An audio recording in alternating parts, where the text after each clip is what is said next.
کیونکہ جو جلوے ابو ذر نے دیکھے تھے محمد الرسول اللہ کی ذات کے، وہ کوئی انسان کے جلوے نہیں تھے، وہ صفت انسانی نہیں تھی، وہ صفت ملک نہیں تھی، وہ جبریل کی صفت نہیں تھی، اسرافیل کی نہیں تھی، وہ اللہ کے جلوے تھے۔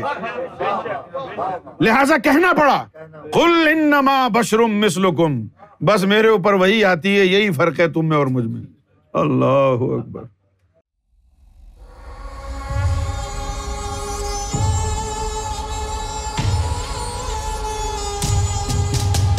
نبی پاک صلی اللہ علیہ وسلم کی ذات کے حوالے سے کچھ گوشے وہ اصحاب صفہ پر عیاں ہو گئے، اور وہ کیا ہوئے؟ انہوں نے ایک دن حضور کے ساتھ بیٹھے تھے اور حضور کے لطیفہ انا کا دیدار کر لیا۔ لطیفہ انا کا جو دیدار انہوں نے کیا تو ان کے دماغ پہ جو 3 پردے تھے نا لطیفہ انا والے، وہ پھٹ گئے۔ انہوں نے کہا جی گھر بار چھوڑو، بس چبوترے پہ بیٹھ جاؤ۔ اس لیے چبوترے پہ بیٹھے وہ، تو ہم کو بھی یہ سوچ آتی تھی، ہم کو بڑی سوچیں آئیں، کیونکہ ہم کمپیئر کرتے رہتے تھے اپنے آپ کو صحابہ کرام سے کہ بھائی صحابہ کرام تو چبوترا بنا کے بیٹھ گئے، تو ہم لوگ کہتے ہیں کہ ہم کو سرکار سے اتنی محبت ہے، ہم نے تو کوئی چبوترا بنا کے نہیں بیٹھے وہاں پر، کیوں؟ تو پھر یہ راز افشاں ہوا کہ تم بھی چبوترا بنا کے بیٹھ جاؤ گے جب تمہارے بھی یہ پردے پھٹ جائیں گے۔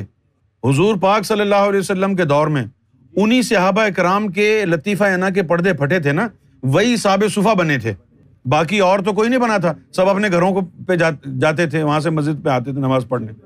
لیکن جن لوگوں کے یہ پردے حضور کی صحبت میں پھٹ گئے، انہوں نے کہا جی گھر کو گور آفس، ہم تو یہاں چبوترے پہ بیٹھے ہیں، دن بھی یہیں، دوپہر بھی یہیں، شام بھی یہیں، رات بھی یہیں۔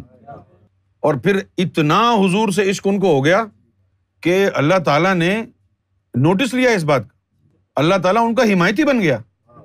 ہاں، اللہ تعالیٰ نے حضور کو کہا کہ اپنے نفس کو صابر بنا لیں ان لوگوں کے اوپر، کیا ہوا؟ ان کے بالوں میں میل اٹا ہے، ریت جمی ہے، پسینے کی بدبو آ رہی ہے، یہ تیرے رب کے دیدار کے متلاشی ہیں، کبھی بھی ان کو اپنے دیدار سے محروم نہ کیجیے گا۔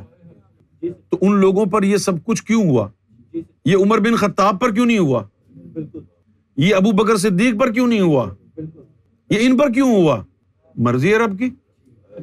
تو یہ وہ لوگ تھے اصحاب صفہ کہ جن کے اوپر خاص گوشے حضور کی شخصیت کے افشاں ہو گئے۔ کچھ ایسے بھی لوگ تھے جن کے اوپر حضور کی شخصیت کے اس سے بھی زیادہ خاص گوشہ ہائے روحانی عریاں ہو گئے، جیسے کہ طلحہ ابن زبیر اور جیسے کہ ابو ذر غفاری، سلمان فارسی جیسے لوگ۔ یہ وہ لوگ تھے کہ جن کو جثہ توفیق الہی ان کے سامنے عیاں ہو گیا تھا۔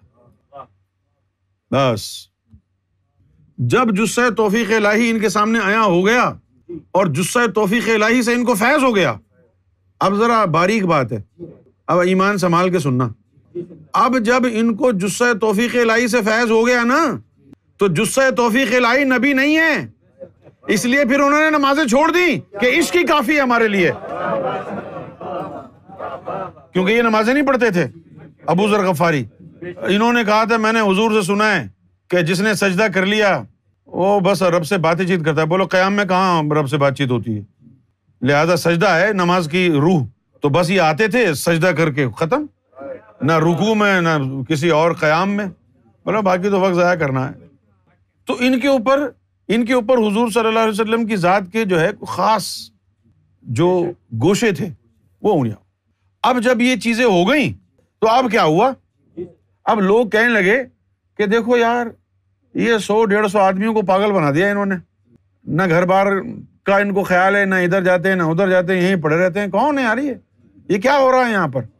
تو لوگ باتیں کرنے لگے کہ یہ کیا کر دیا ہے، یہ تو جادو ہے، اتنے امیر و کبیر لوگ، اتنے بڑے بڑے رئیس، جن کی خوبصورت بیویاں، اچھے خوبصورت بچے، بیوی بچوں کو، جائیداد کو، دولت کو چھوڑ کے، ٹھوکر مار کے یہ یہاں چبوترے پہ بیٹھے ہوئے ہیں، بالوں میں میل اٹا ہوا ہے، جوئیں چل رہی ہیں، یہ کیا کر دیا ان کو انہوں نے؟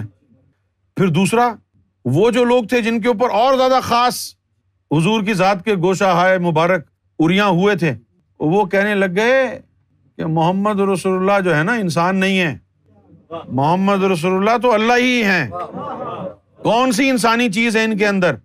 اور پھر کیا کیا انہوں نے؟ ان لوگوں نے یہ کیا کہ حضور پاک صلی اللہ علیہ وسلم اگر پیشاب فرمائیں تو وہ کسی برتن میں جمع کریں، حضور کو پیشاب ہی نہ کرنے دیں، وہ برتن میں پیشاب کروائیں اور سب پی جائیں۔ حضور وضو کریں، وضو کا پانی زمین پر نہ گرنے دیں، سارا پانی پی جائیں۔